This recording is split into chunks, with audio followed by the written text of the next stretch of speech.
Well, hello there, everyone. Welcome to Speak Now Pro Wrestling. It is Saturday, June 8th, and welcome to all of the sickos that are tuning in to talk about some AEW Collision here today. Man, we actually had a pretty good episode of Collision today. I'm looking forward to talking about today's show because we got some story development, and also there are several women that have been announced now for the Owen Hart Cup tournament. We didn't have any names before, and now we do have three names, and all of these names are looking really good. So we're going to break down the theories, get into some predictions of what may go down with all of that. We also got some additional stuff, including a very awesome opening match with FTR, Claudio Castagnoli, and Wheeler Yuta that I can't wait to get into. On top of that, during the show, there was sort of some breaking news, I guess you can say. Definitely something that I know we're going to touch on in this show, and that is some updates on Ricochet and whether or not he plans to stay with WWE. We're going to talk about all of that and more here today. Before I get to those big conversations, I do want to say, in case you haven't noticed already, this has been a really busy week here on the channel. On top of all of the streams that I have been doing, I also dropped 2 additional interviews back to back, everybody. I'm so happy because I kind of went through a little bit of a dry spell where there really wasn't too many interviews last month.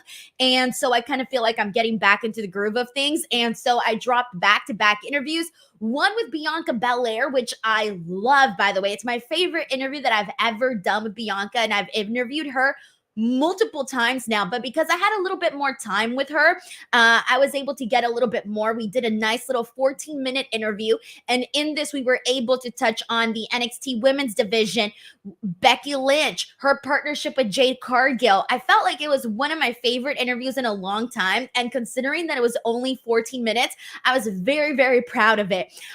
Then just now, literally right before Collision started, I did an interview an hour before the show started with Roxanne Perez, who many of you guys know is headed into a big matchup tomorrow at NXT Battleground with Jordynne Grace, and that has sort of been the buzz going around. And for those of you who know, I cover NXT on a weekly basis, so I had a really great time chatting with Roxanne, getting her reaction, her behind the scenes when it comes to how she found out that Jordynne Grace was going to be her challenger at Battleground, how she feels about it, and all of that. Plus, she also played the lightning round with me, and I think a lot of people just you're gonna get to know Roxanne a little bit more in this interview. She's a very, very sweet girl, so if you want to see her out of character, this is probably the best interview to do that. So that is up there right now on the channel. And so there's just been a lot going on, and of course tomorrow I will be here for NXT Battleground, so there's just a lot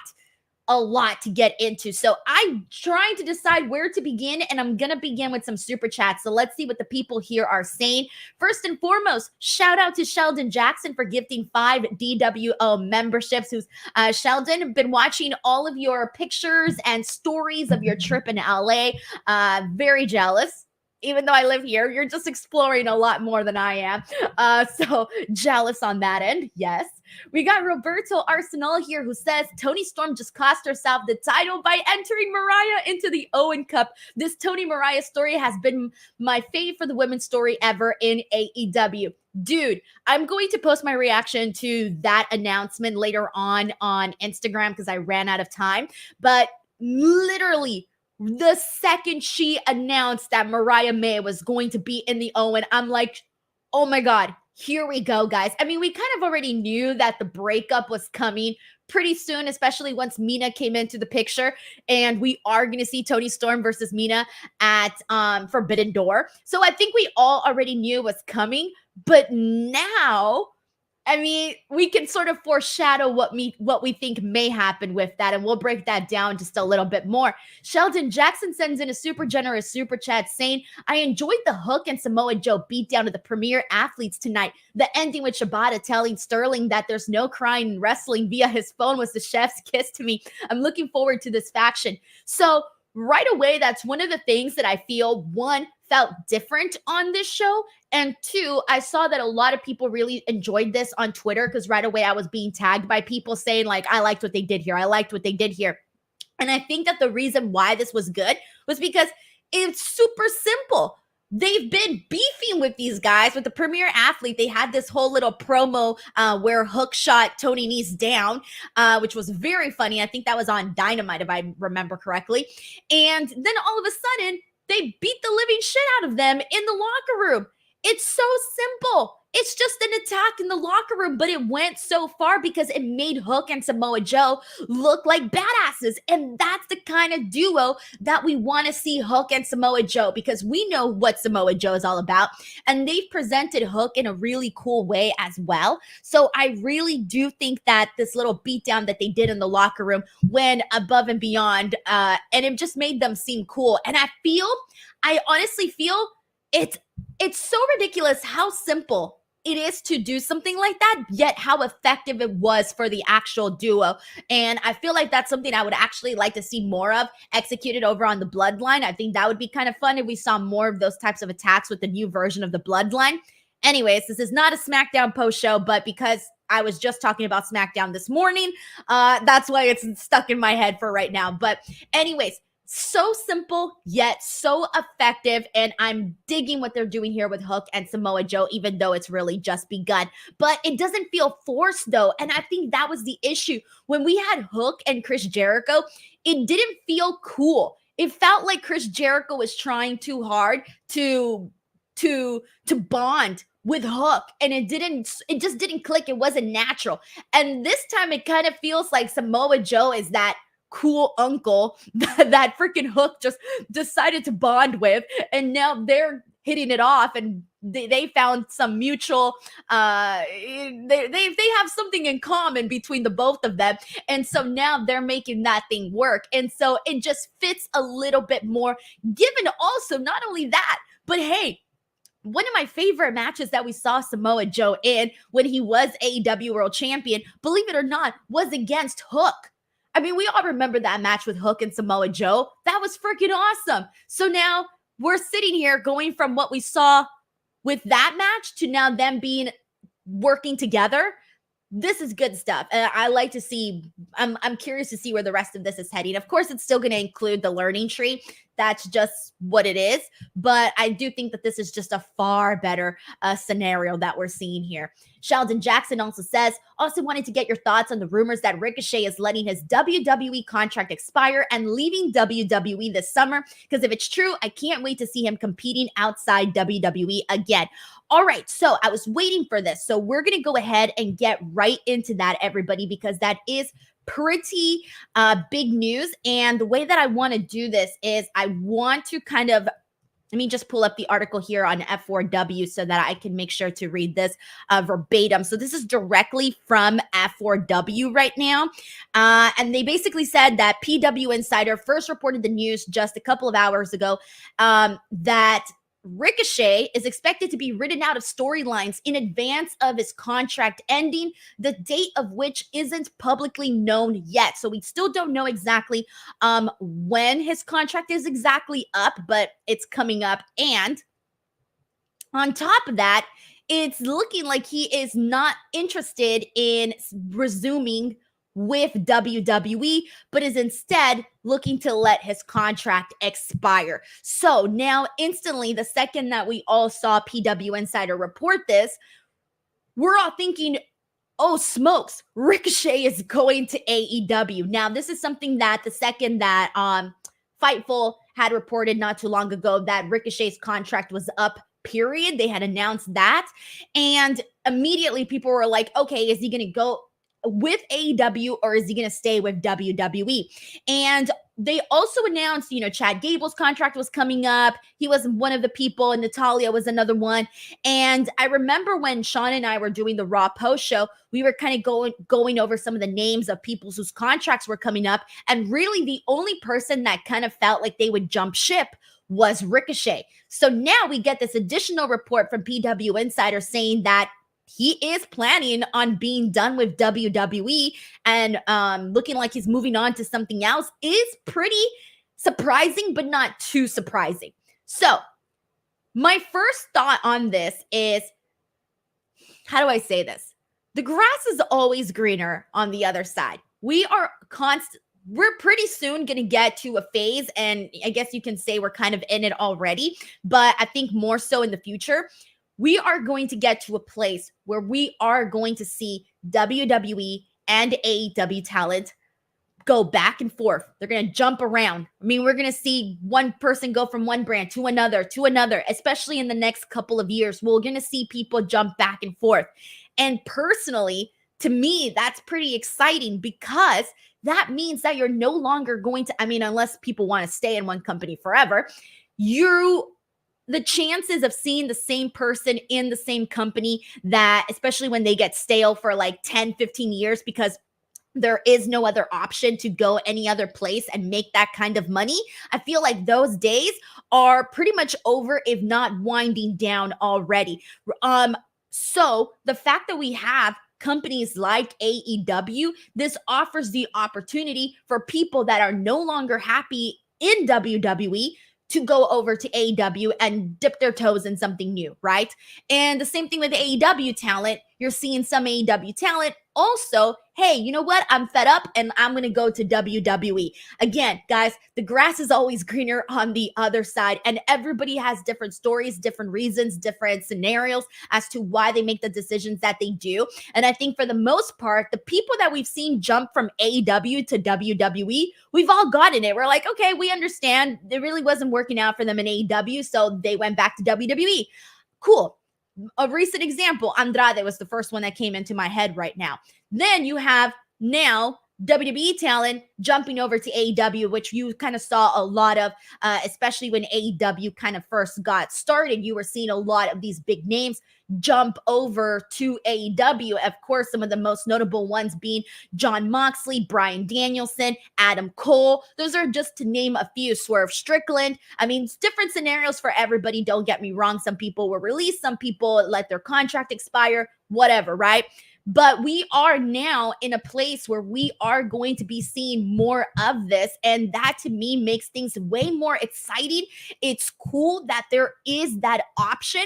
And Ricochet is not a name that I don't think people are going to be surprised that he wants out from WWE, because the common conversation surrounding Ricochet for so many years is that WWE never utilized him properly. Like, how many times hasn't this conversation is so tired. We've talked about this so many times. Everybody's had this conversation. Everybody has seen this conversation on social media, being that WWE did not utilize Ricochet properly, right?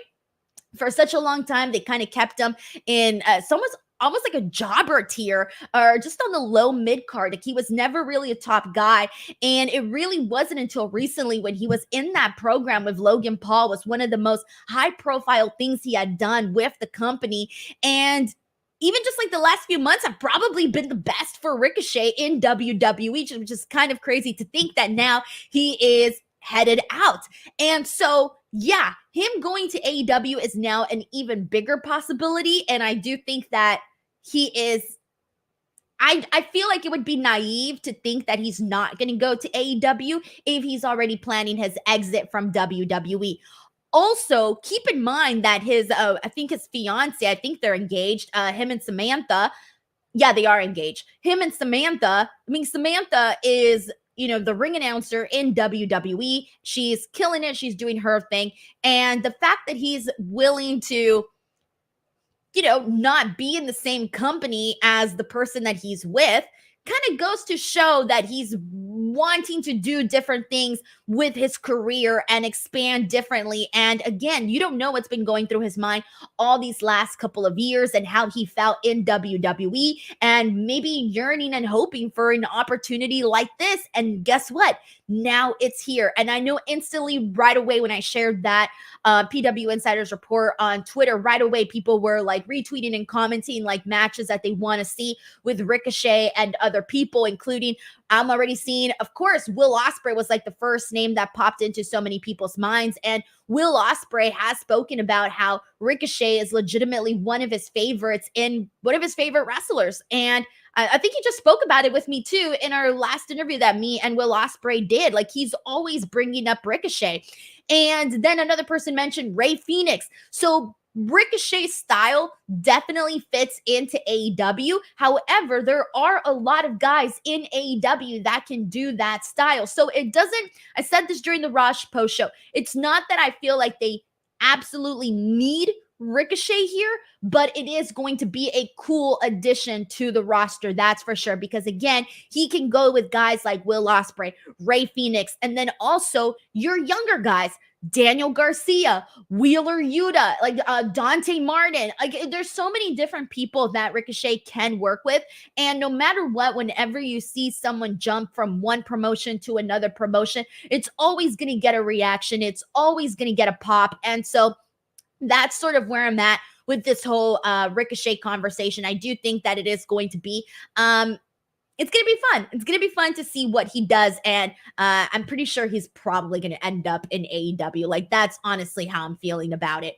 All right. Thank you so much to Sheldon Jackson for this generous super chat. We got Adrian Carpenter here who says Ricochet is going to AEW with his friend Will Ospreay. Ospreay has been very vocal about Ricochet being underutilized in WWE. Yeah, like I know he was asked about it in a separate interview where he spoke about it. I don't like to tell it those kinds of questions sometimes because I feel like it's not really his place to sort of talk about. It feels like you're sort of setting them up for clickbait. So I don't ask questions like that. However, if somebody else does, then hey, it's interesting when you get those answers and you get those responses.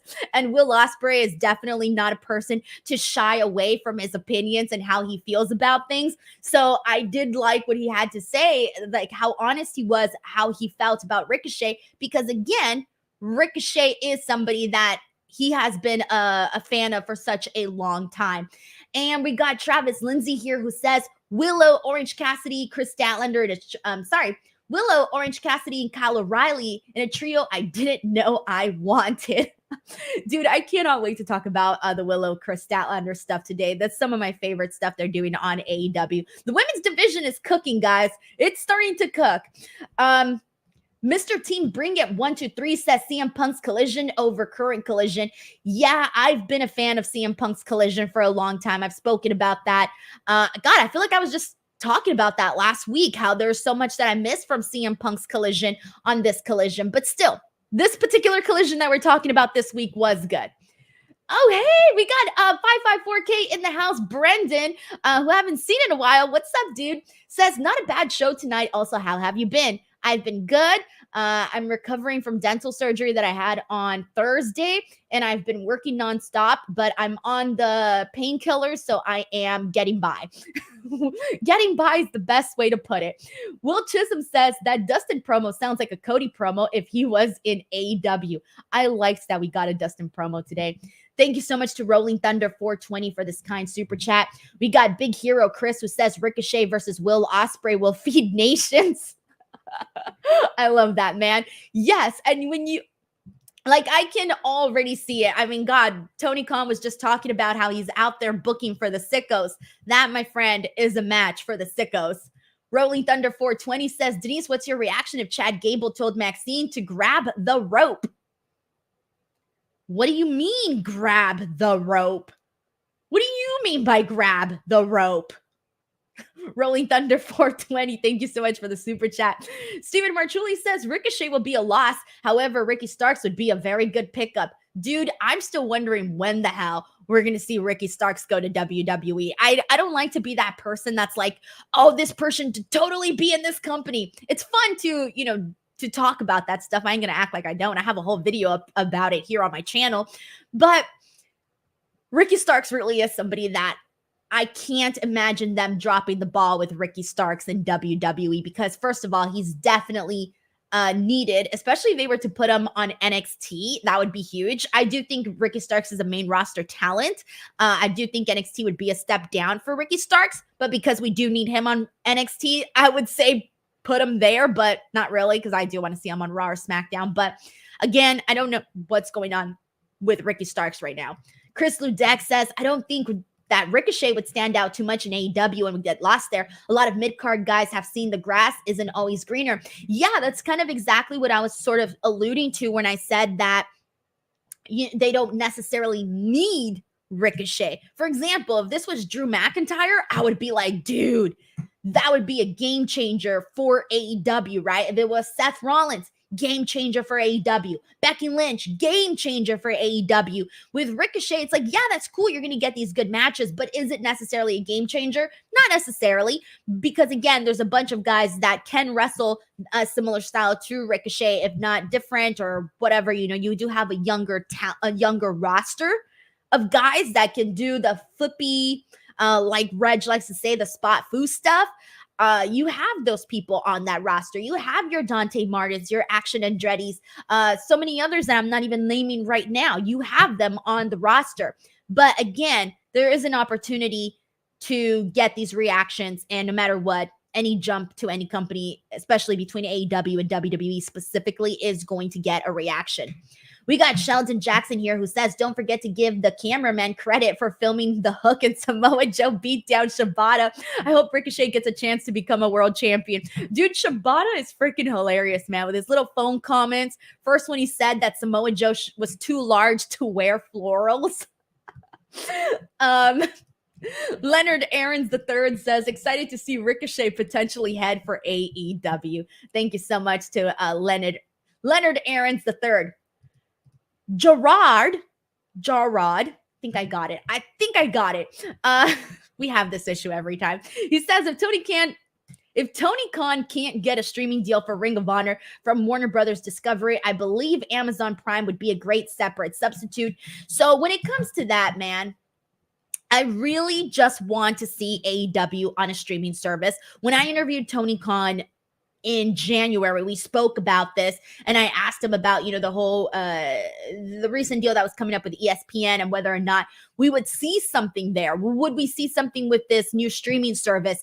And he seemed like excited about it, but that doesn't mean like really anything's happening yet. But I can't imagine that Tony isn't going to be looking around and seeing what the best deal is. Plus, right now, I think WWE has sort of done a really good job at having their content in a bunch of different places. Like they have content all over, digital, streaming, cable, everywhere. And I do think that would be something cool to see AEW also do as well, because again, you just don't know what the future looks like for cable. You don't know what the future looks like for a lot of this stuff. So having your content in different places where people can consume it from different directions and different places is only going to strengthen your product. And so I do want to see AEW hopefully announce a streaming deal soon. And we've been sort of waiting on that for a while now. Thank you so much for sending that in. We got Marquise Del Toro who says Ricky Starks will be NXT North American champion at most. No way, dude. This guy, I can see Ricky Starks becoming like world heavyweight champion. I can see it. He's got the persona to do that. He's not, the biggest guy in the room. We know that, but he carries himself as a lot larger than life. And I think that is what's going to help Ricky Starks moving forward. So we'll see what happens with that. But Marquise, thank you so much for that super chat. So let's go ahead and dive into the hot topics of AEW Collision. So I want to start off, honestly, with the women here, because that is really the thing that I most want to talk about. And we're going to sort of segue two different stories into one, because this is all gonna, you'll see. All right. So the big topic for today is the Women's Owen Hart Cup tournament, because we have already known that's going to happen. They made the announcement at Double or Nothing, except that this time there's an added twist to this tournament. It's not just you get a fancy cup and a nice little logo on your nameplate. No, this time the winner of both the men's and the women's will end up getting a title shot at Wembley. That is massive, guys. Massive. All right. So on one side, today we had Kris Statlander defeat Robin Renegade, which was a very fun little squash match, but that's not really the topic at hand. The topic at hand is that immediately after, Stokely Hathaway cuts this promo where he is building up Kris Statlander like she is the greatest thing to ever walk on earth. He's putting over her strength, her intensity, her power, her speed. He is putting her over so freaking much and really talking her up.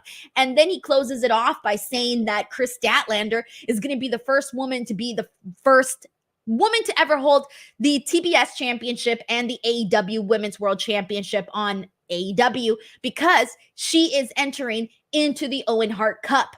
And so she's the first name to go in. And you're looking like that. You're looking at that and I'm going, okay, Kris Statlander, ever since she turned on Willow, we're seeing her cut more promos. We're seeing her consistently have matches, which she already was. She's always been somebody that's been featured.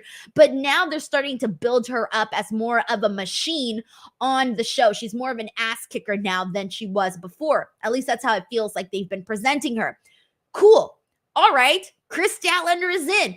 Immediately afterwards, we get this backstage promo with Willow Nightingale. And by the way, Willow is looking freaking good. We were just talking about this on Dynamite with myself and Reg. We were talking about Willow looking good, but she really is, man. She's glowing. Like her skin, she is glowing. I need to know what she is doing. But anyways, she enters herself into the Owen. She is a former winner of the Owen, so it makes sense that she would be part of the tournament. So now you have Kris Statlander and Willow, who are both beefing with each other, vying for the exact same spot, both wanting to be the AEW Women's World Champion. Cool.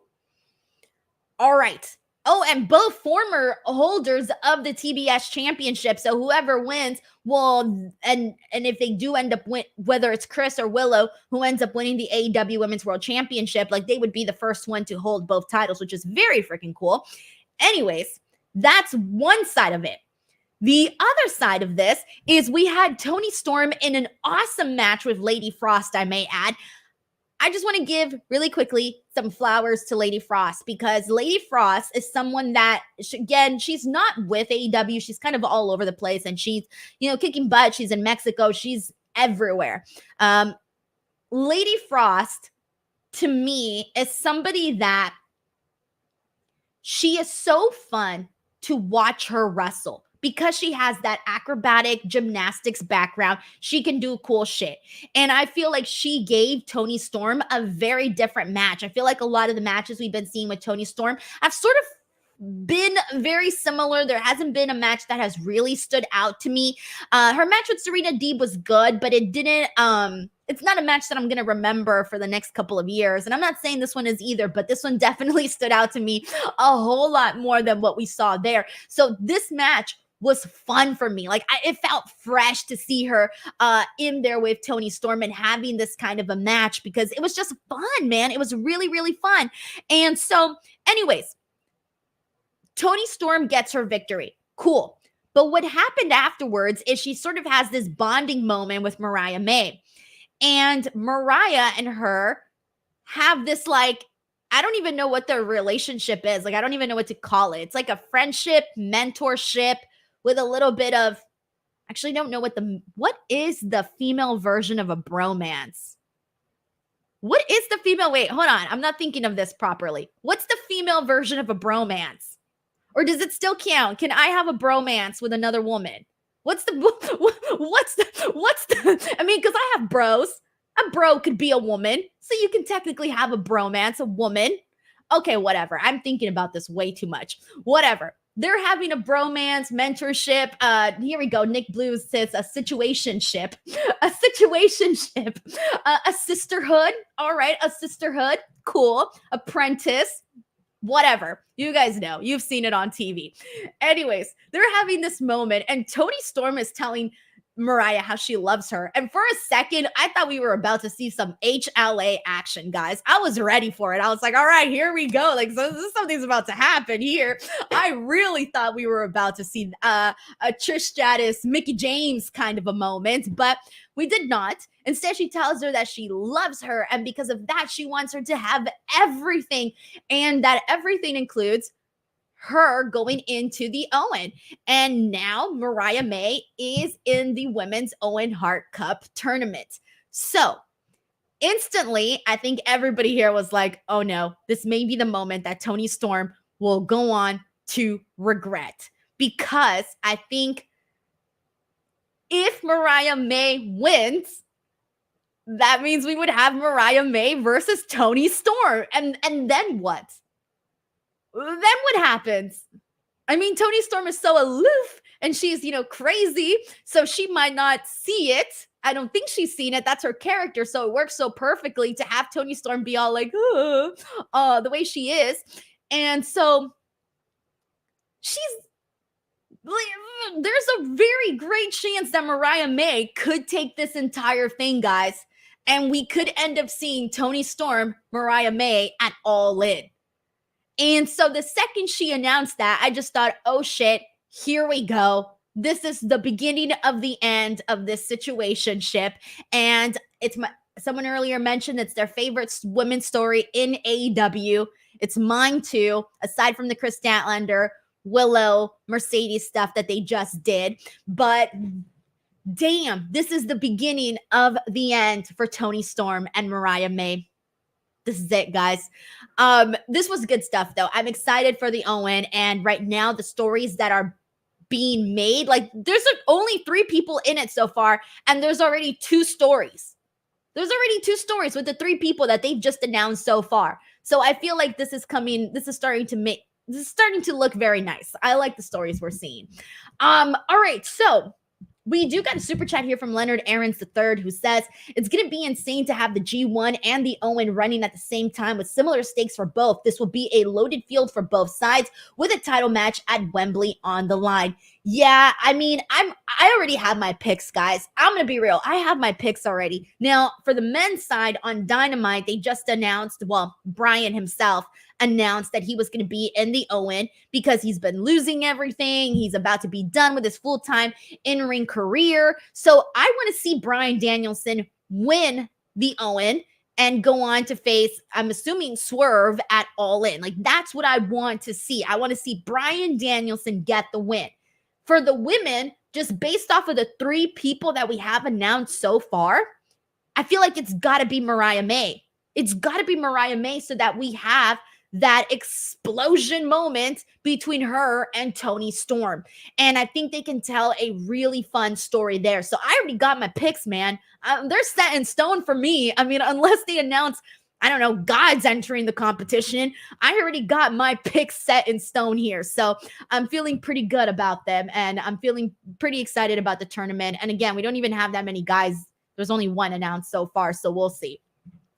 Leonard Aarons III, thank you so much for the super chat. I appreciate it, man.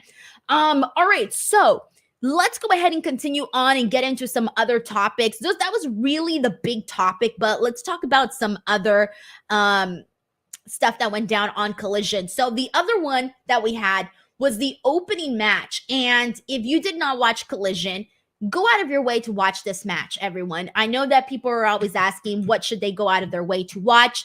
This one's it. Wheeler Yuta and Claudio Castagnoli versus FTR had a hell of a match, guys. This even got like a little standing ovation in between the match. People were getting up and cheering, chanting, this was awesome. This was so much freaking fun. My favorite parts in this match were, I mean, there were so many, but Dax and Wheeler Yuta were going at it very, very nicely. Like at one point, you're seeing Dax chop Wheeler Yuta so freaking much. I'm like, dude, you're taking him down like he's a tree, man. Then we just suddenly see the pacing of this match get even faster, and it happens pretty quick. And at this point, I'm thinking like, these are the matches that I want to see play out on Collision. You guys know I'm constantly complaining about seeing the stars versus the jobbers. This was a situation where you did not get that. This was a situation where you got 2 teams that you actually care about, all 4 guys in here, and you want to see them have a good match. You care about the match, and you care about the outcome. Now, this outcome was a little bit unexpected because AEW doesn't do this very often, and that is the time limit draw. But before we get to that, there was an awesome part, though. I got to mention this. So Dax and Claudio both do a sharpshooter, I don't know, stare down that they do. I don't even know how to describe it, but they both lock in sharpshooters on the other person's teammate. And while they're doing this, then they start slapping the living life out of each other. And then it gets even cooler because Claudio starts hitting Dax with the uppercuts, but Dax is returning the favor with the chops. So it's like uppercuts versus chops.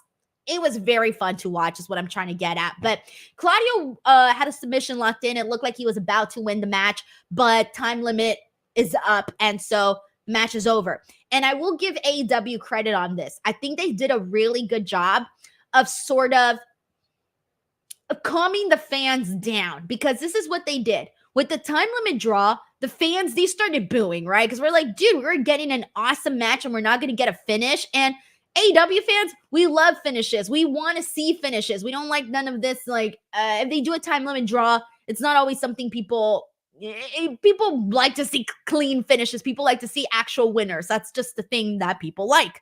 Cool. So the fans are booing the hell out of this. And so it looks like they're going to do 5 more minutes. They all decide, let's do 5 more minutes to get the victory, right?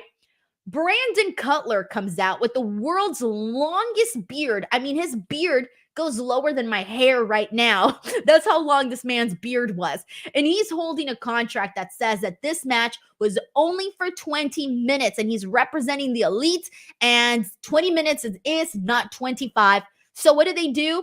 They team up together. They take out Brandon Cutler, rip up the contract, and I'm thinking, oh, are we still going to get the 5 extra minutes of the match? No, instead, both teams end up working together to get rid of Brandon Cutler. And then afterwards, Claudio tells FTR, like, hey, whenever, wherever, whenever you want, we're going to run this back once again. So I thought AEW did a good job of turning this around and making you pissed off at Brandon Cutler and sort of putting the blame on Brandon Cutler and the distraction with Brandon Cutler to avoid having to do the additional 5 months to end up getting an actual winner here. So I thought AEW found a good little loophole to not actually have to decide on one of these teams winning, because you got FTR.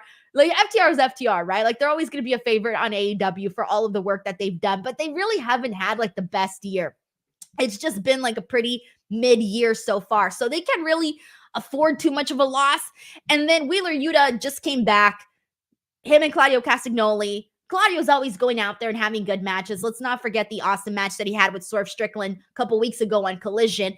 And so I feel like none of these teams should have lost, right? So I think AEW felt the same way, and they were like, all right, well, let's find a loophole in all of this and get everybody to blame Brandon Cutler and the Elite. So it worked out very nicely. This was a fun match. Please go out of your way to watch it. It was very, very good. Very, very entertaining. All right, so we got a super chat here from Travis Lindsay, who says, All In feels early for a May win. Draw it out to Wednesday? Draw it to Wednesday? Not really sure. Sorry, Travis. I didn't really understand your super chat here, but I don't know what they're going to do. They could do a situation where they do have this match at Wembley. That could be an option, because, I mean, what else are these guys going to be doing? And based off of the match that they had here, I'm not going to complain if this match happens at Wembley. And I think the people that watched it here today are not going to, they're not going to complain if this match happens at Wembley either. Some people are saying he might have meant World's End. Okay. I'm not good with acronyms, guys. You could literally put DS and I'd be like, what's DS? Nintendo DS? What are we talking about? Those are my initials, by the way. Technically, my real initials are DMs, but I'm not going to get into that. I shouldn't have said that. I have pretty cool initials. I'm not going to lie. DMs? Pretty cool. Brandon says, I love the Willow story and the women's Owen Hart tournament, and also how it ties in with Orange Cassidy thinking he has no friends. And I love FTR. The FTR match, A+. Yeah, I forgot to mention that when I was talking about the women, by the way, because we did have the main event between Orange Cassidy and Kyle O'Reilly. Great match. But after, when Orange Cassidy gets his win, he's attacked by Trent and Kyle. Kyle Fletcher. And then Kyle O'Reilly comes out and runs back and helps out Orange Cassidy, but he's also taken out because Kris Statlander also comes out, and she basically tries to, I don't know what she was going to do to Orange Cassidy. Before she can do anything to him, Willow comes off and chases her away. So we're starting to see this like new friendship form between Orange Cassidy and Willow Nightingale. And again, these are two people that have something in common. They both got screwed by their other friends. So now a mutual friendship will arise from not having friends and being screwed from your friends. We got David Claplin here, who says, in the last few years, have you ever seen a star fall like Britt Baker? Also, is Reputation still your favorite album, or is it always revolving? Thanks. Great questions. So it's hard to say right now with Britt Baker because we haven't seen her on TV for such a long time. And it's not until she comes back and we see how the fans and how the audience react to her, how we're going to feel about whether or not her star is still on the rise. I think that Britt Baker is always going to be liked by the fans, especially the AEW fans. I think she's always going to have a soft spot with them because she's been there from the very beginning. I just think people need to be reminded once again about what Britt Baker can do. And I know a lot of people have been saying this over and over that they want to see Britt Baker versus Mercedes Moné. So at some point that needs to happen too. So I don't think her star has necessarily fallen, at least not right now. I have to wait and see how she's reacted to when she returns. If she returns and the fans don't give a damn, then I will agree her star has fallen. But until then, it's really hard to say until she comes back. And my first favorite album ever from Taylor Swift was, for several years, it was Speak Now. That's why the name of this podcast is Speak Now Pro Wrestling, because of Taylor Swift's Speak Now album.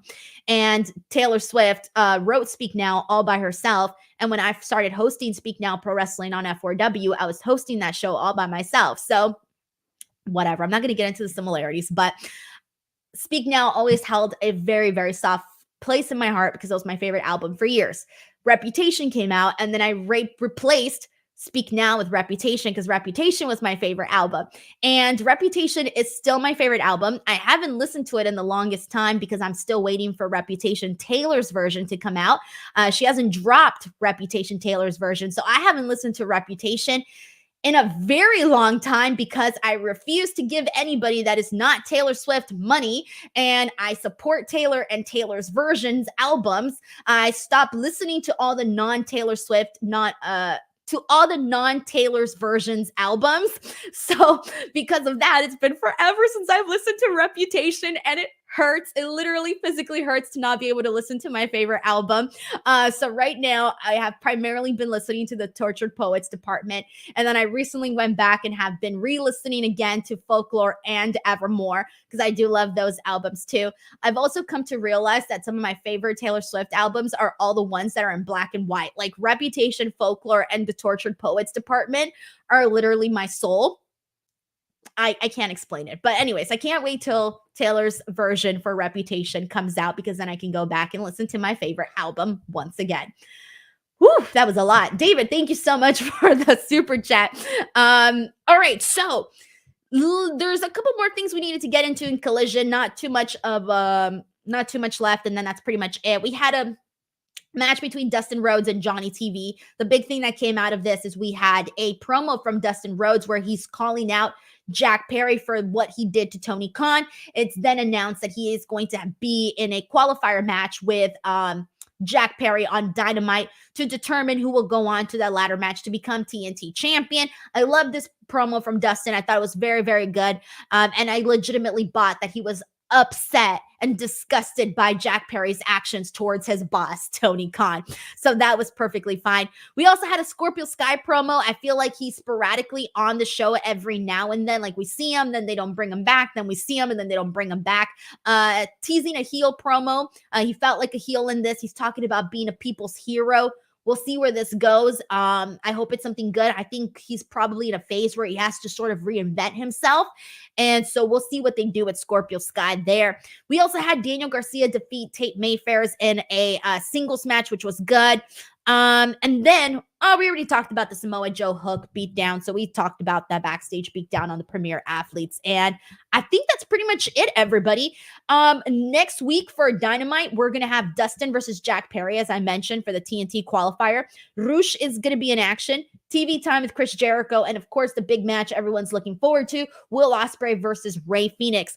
Also for Collision next week announced is the 1-year anniversary of Collision. We're going to have a Christian Cage Father's Day special. Lord, prepare for that because I have no idea what to expect from that. Lee Moriarty versus Dante Martin. House of Black returns. And then Deonna versus Thunder Rosa in a no DQ match. I think this is like their third or fourth match already in AEW. So they're definitely milking the chemistry that Deonna and Thunder Rosa have. We got Travis Lindsay here who says, True Swifty right here. Let's go. Exactly. You got to support Taylor's version, everybody. I won't have it any other way. Got to support Taylor's version. All right, everyone, there you go. That was AEW Collision for today. As a reminder, guys, next week, if you see less podcast on here, that's because I am going to be in Glasgow, Scotland. I'm leaving Tuesday and I'm going to be back Sunday, I believe. Yeah, I think I'm back Sunday in Los Angeles. So I will be gone for a couple of days. That does not mean my podcast is canceled. It just means that I have my attentions focused elsewhere. Keep an eye out here on the YouTube channel, youtube.com/Denise Salcedo for the audio listeners. Keep an eye out for all of the Clash at the Castle content. Watch it, please. And we'll see what comes of the week. Please check out the interview with Bianca Belair and Roxanne Perez. They are awesome. I especially love the one that I did with Bianca. I really feel like we touched on so many cool topics. And then Roxanne Perez is just the sweetest. You can check that out before NXT Battleground tomorrow. And I will be here live to talk about that show tomorrow. Alrighty, everybody. Have an awesome day. And I'll catch you guys on the next one.